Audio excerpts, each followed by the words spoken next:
Hello children. Today we are going to continue with the topic respiration. Animals have evolved different types of respiratory organs. Terrestrial animals take up oxygen from the atmosphere, while aquatic organisms take in oxygen that is dissolved from water. Since the amount of dissolved oxygen is fairly low compared to the amount of oxygen in the air, the rate of breathing in aquatic organisms is much faster than that is seen in terrestrial organisms. Fishes take in water through their mouth. The mouth opens, water enters, and water washes over the gills. The mouth closes. When the water washes over the gills, oxygen is taken in and carbon dioxide is released. This water then moves out by the opening of the opercle. So, the respiratory organs in fishes is gills. Thus, we have seen the mechanism of breathing in fishes. Once again, I repeat, water enters through the mouth. It washes over the gills. Mouth closes. Oxygen is taken in, carbon dioxide is given out. This water then moves out by the opening of the opercle. Let us next discuss the general characteristics of respiratory organs. First of all, respiratory organs are very fine and delicate. This is to increase the surface area, and not only that, they are richly supplied with blood capillaries. Respiratory organs are well protected and placed inside the body. Since they are placed inside the body, they are connected to the air passages. Now, lastly, there is a proper breathing mechanism for taking in oxygen and giving out carbon dioxide. Therefore, let us once again see the four general characteristics of respiratory organs. First of all, they are made up of very fine, thin, delicate membrane to increase surface area and to facilitate diffusion. Not only that, they are richly supplied with blood capillaries. The respiratory organs are well protected and placed inside the body cavity. Since they are placed inside the body cavity, there are air passages connected to them, and also they have a proper breathing mechanism. Now, let us discuss respiratory system in man. Air enters through the nostrils and passes into the nasal passage. The nasal passage is lined with mucus, and there is the presence of hairs also. Let us see what is the function of hair and mucus that is present in the nasal passage. The hair and the mucus helps to filter the air that enters the nasal passage. This filtered, purified air then passes to the pharynx, from the pharynx to the larynx. Larynx is otherwise known as voice box. From the larynx passes on to the trachea. trachea is otherwise known as windpipe. Trachea is supported by cartilaginous rings. What is the function of this cartilaginous rings in the trachea? It prevents the collapse of the trachea. And since these rings are made of cartilage, it also helps in the flexibility of the neck. Now the trachea divides into two tubes, that is two large tubes called bronchi. The bronchi then further divides into smaller tubes and tubules known as bronchioles. At the tip of each bronchiole is present sac-like structures or balloon-like structures called alveoli. Many alveoli together make up the lungs. Thus we have a pair of lungs. Therefore, the respiratory unit in man is alveoli.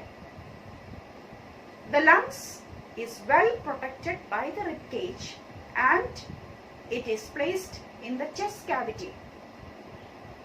The chest cavity is separated from the abdominal cavity by a dome-shaped muscular structure called diaphragm.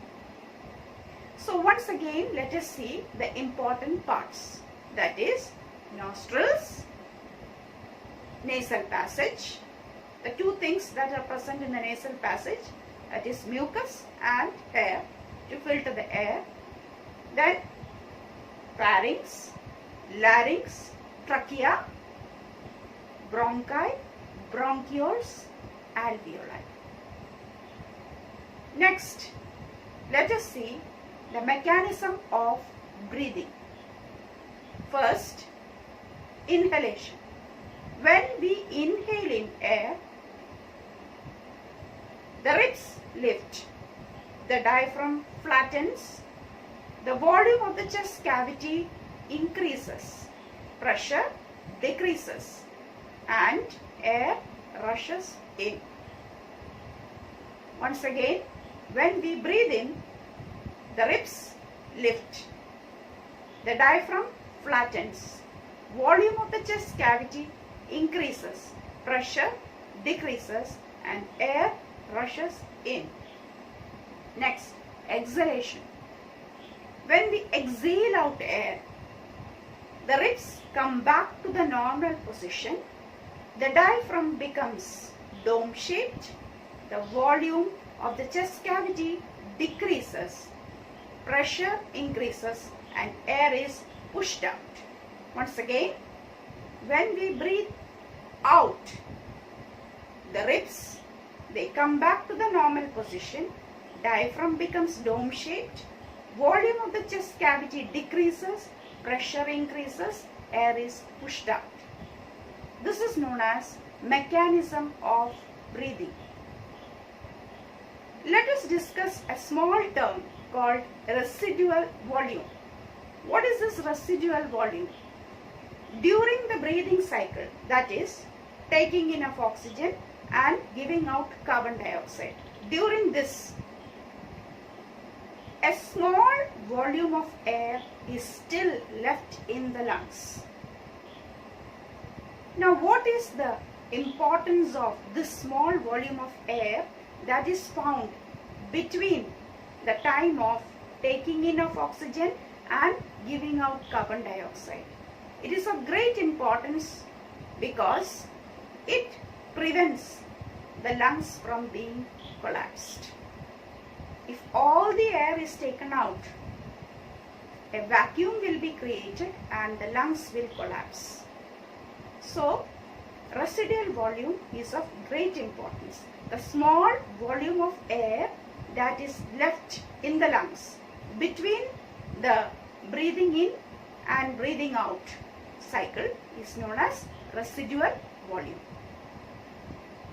Next, let us see how carbon dioxide and oxygen is transported.